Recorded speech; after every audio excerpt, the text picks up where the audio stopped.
Hello, viewers, and welcome to today's episode of Disappointed Dragon. You may be able to see that this is not going to be a normal episode. I've been looking around, but I haven't really found any blind bags that particularly interest me to do videos on, so I thought I'd go to some stuff that I've been wanting to talk about, but haven't really gotten to. As you guys probably know from watching videos of me in the past, I like to purchase things without too much forethought or planning. Go to a store, see what they have. In this theme, thrift stores, pawn shops, and toy conventions are a wonderful, wonderful thing for me, and a terrible, terrible thing for my wallet. So I thought it would be nice to showcase some of the cool things I've found in the past that I've kept, and just talk about them. If you guys like them, maybe I'll show off some more stuff. I go to thrift stores way too often. So the first thing, Old Time Radio's Greatest Detectives. This was actually a giant box set, which is a little bit too big to easily fit with the other one there, which comes with 60 programs, 30 hours, and 20 audio cassettes. It's in pretty much brand new condition, and it comes with a bunch of cassettes of old radio programs. Examples of Sherlock Holmes, Pat Novak. Where is he? There was another one who was really common on here. Why can't I find him? Oh, Texas Ranger. Oh, The Shadow. That was the one. The Shadow knows. And these are proper old-timey radio shows. It's fantastic. They even have the vintage ads at the beginning of some of them for cigarettes and the like. And it comes with this wonderful collector's book I'm showing here, which tells you a little bit about the shows that are included. It's really, really cool. I've listened to a few of them. And, of course, because I bought some tapes, I had to buy a tape player. I picked this one up, actually, I think I picked it up after the radio shows. I bought it in two parts. Actually, I had to buy the power cable separate, but I got it because of its heft. It is really heavy, and I love these old style ones because the clicks are just so satisfying. Everything is loud, everything is springy, it's fantastic. It just feels like you could knock someone out with it. It also has a handle. It's a wonderful thing. I've got one of the tapes in there right now. Actually, let's see, what have we got? We've got The Adventures of Philip Marlowe with Gerald Moore. Don't know who that is. But let's see. I don't know if I rewinded it, so let's... You know what? I'm going to guess I didn't. Too handy with a target pistol. Led me down a rocky road past the sleazy money grubber to a curly-headed corpse. Yes. Old-fashioned radio at its best. I really enjoy listening to audio. It was one of the things I used to fall asleep to. I don't really sleep well in silence because from a young age, I grew up listening to audio stories on cassette.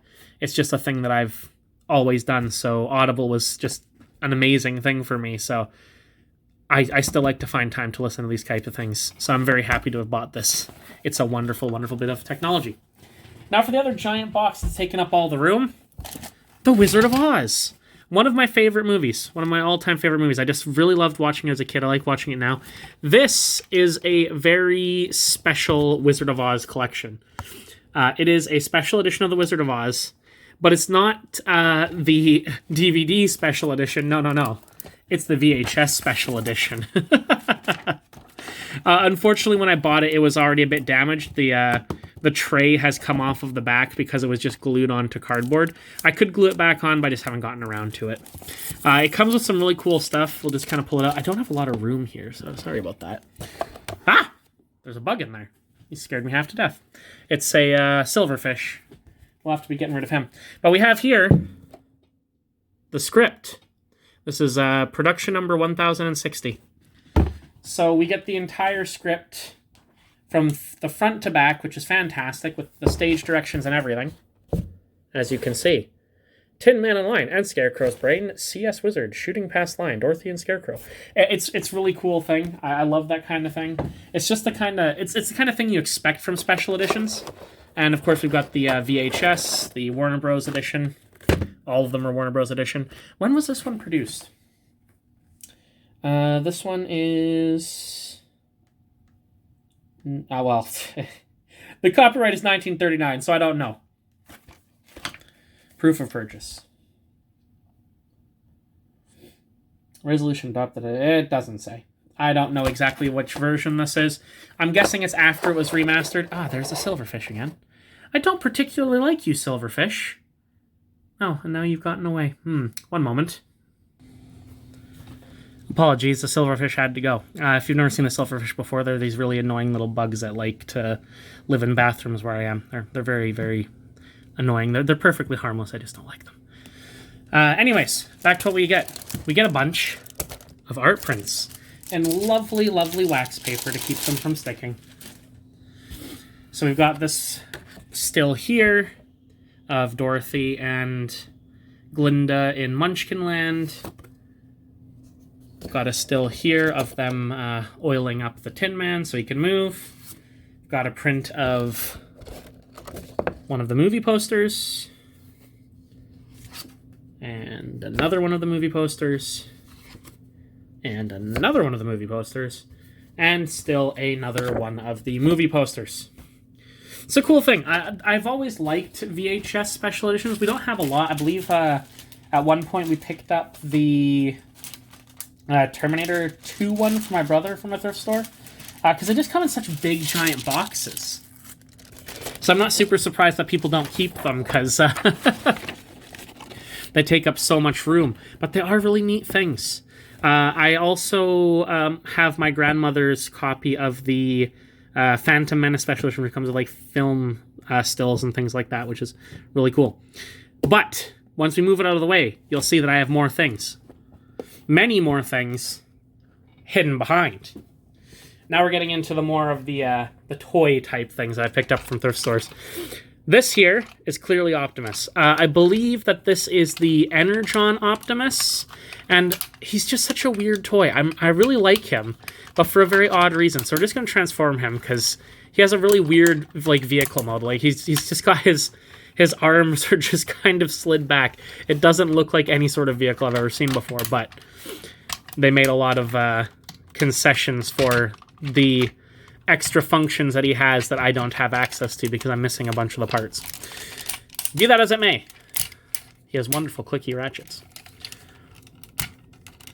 He's been up on my shelf for a while, so he's a bit stiff. I haven't transformed him in a while. For a while, he was one of my favorite desk toys because of how clicky the ratchets in his legs are. But it annoyed my friends when I was playing games with them because you could hear it over the mic quite clearly. So what I always really liked about this toy is how fat he looks. He's so chunky. He's such a chunky Optimus, and he has such a giant backpack. And of course, he has such tiny little legs. And the reason for that is because he used to come with a giant trailer that had 4 vehicles in it that would attach to him. You'd open up his chest, put this helmet on him to make his head appear a bit bigger. And let's go up a bit like that. And then he would get extended arms and legs, so he would power up. I don't have that part. He came like this, loose in a bag. But even still, I really like him. He's a chunky fellow, and I quite like the chunky Optimus idea. It's such a weird thing, and I just really enjoy having it. A lot of the times when I find Transformers at thrift stores, I eventually get rid of them. But this one, I've just loved. I think I'll probably keep him forever. I actually every time I go to a toy convention, I look to see if I can find any of his arm bits. So far, I have not managed it, but we'll keep trying. Next. What I assume was once a Transformer, but now is just a kind of movable statue. A Digimon. I believe this is Magnamon, if I recall correctly. He was in the Digimon movie very, very briefly in the second part, the one that made no sense, with the Golden Digi-Egg evolution from Vmon. And I'm almost 100% certain that this would have at one point transformed into that Digi-Egg. Like these panels would fold up and peg together to cover up his head and things, and he had skirts that probably closed up the rest of it to make it look like the Digi-Egg, because I had a Flame Dramon toy that was very similar that transformed into the Digi-Egg. No, I tell a lie. It wasn't Flame Dramon, it was the Drill Digimon. The one that was like an insect with drills. He transformed into a Digi-Egg, and it was very similar to this. But this is how I found it. It was very cheap. He is missing his tail, but it's okay. He fits well onto my Digimon shelf like that, and I was very happy to find it. As I am with all of these things. This one actually is one of the only ones here that I didn't find at a thrift store specifically. This one I got from an antique store in the interior. It is a piggy bank from the Western Savings and Loan Association that you would put a key into to unlock. Remember, a part of all you earn to keep is yours to keep. So this was supposed to be a piggy bank that you stored change in. There is 1 quarter in there because I stuck it in, but I don't have a key to open it. So in order to get inside, I always have to have my brother pick the lock. Which is apparently really easy. You just need a flat piece of metal because it was for kids. It's not really supposed to be secure, but yeah, I don't have a key for it, so I haven't really put anything in it. I just really like the aesthetic of it. I like how it looks like a book.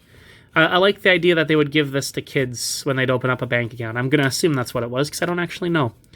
I think when I was a kid, all they did was give you a little rubber wallet thing that had your first bank card in it. But that was quite a while ago now, so I can't say for sure. Next up, it's Adventure. This is a really weird yet fantastic item that both me and my brother really love. So this is a character from the movie The Page Master, which was an mix of animated and actual real-life actor movie from the 90s that starred Macaulay Culkin, as well as Patrick Stewart, Whoopi Goldberg, Leonard Nimoy has a part in it, Doc Brown, whose name eludes me at the moment. Oh, what can I think of his name from Back to the Future? This is going to drive me insane. Moving on. I know his name. I know it's there. The Doc... Back to the Future. Christopher Lloyd. There we go. I knew it was in there somewhere.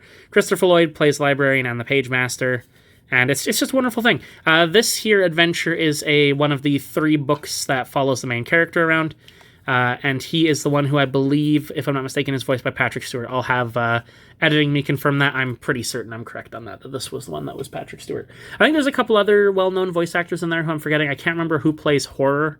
The 3 books are fantasy, adventure, and horror. Whoopi Goldberg is fantasy, but I can't remember who's horror. I believe his name was the one that I didn't ever really recognize. I'll put him up in here and say what he was in. Anyways, the funny thing about this is it's a cup. And from what I can see, I believe that this is, in fact, official merchandise.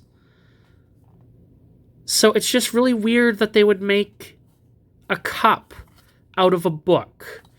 I mean, bookends would make sense, but a cup is just weird. Although I do have in my kitchen some of those old Looney Tunes cups that are the same kind of rubber as this, where it's just a giant representation of the character's head that made them almost impossible to wash. And because of how the cup is a separate piece from the molded rubber, the water would always get inside, and it would always make me worry about the inside of it. So never going to be used as a cup. He's just going to sit on the shelf and look cool. This one, I'm very excited about. This is a recent acquisition. I actually just got it this weekend when I went. I also found a Switch Lite, which I picked up for myself. Didn't really want to show that off. Everyone knows what a Switch Lite is, but I did get it for a fairly good price, so, you know, sometimes you can find cool things. But this guy here, I found him in the loose toy section. My brother pointed him out to me. Actually, the funny thing is we saw this guy at the toy convention that we had been to just a week or so before that, where he was complete. But this one, obviously, he's missing quite a few pieces. He's actually supposed to be holding a giant flamethrower with a backpack and a hose, and he's supposed to have a tail. But even still, he's a really cool-looking toy. From the thing on his foot, he was made in 2003. We looked him up. Turns out he's from Duel Masters. Don't remember his name. Has a lot of consonants in it. Not going to put it up. But he's very interesting. But the thing that made him so fun to me is when you put his hand up like this, he kind of looks like he's really eagerly trying to ask a question of like a tour guide or a teacher. Teacher, please, I have a question. And I quite like that.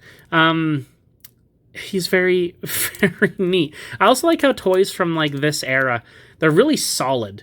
Like it's all solid plastic. They don't have any hollow bits. I love the sculpted scales all over him, his cool mouth, and the way that the paint is fading actually kind of makes it look a little bit more interesting.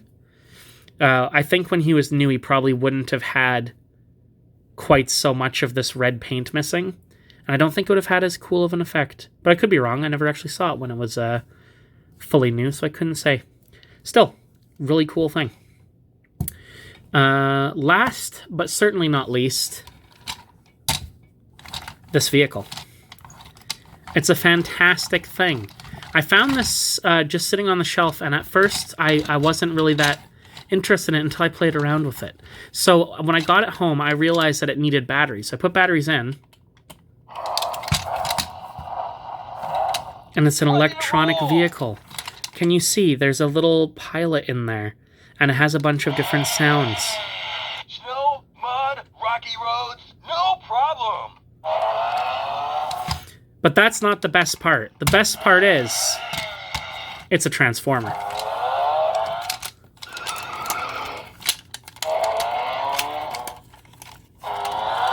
Where's the button? There should be a button. There we go.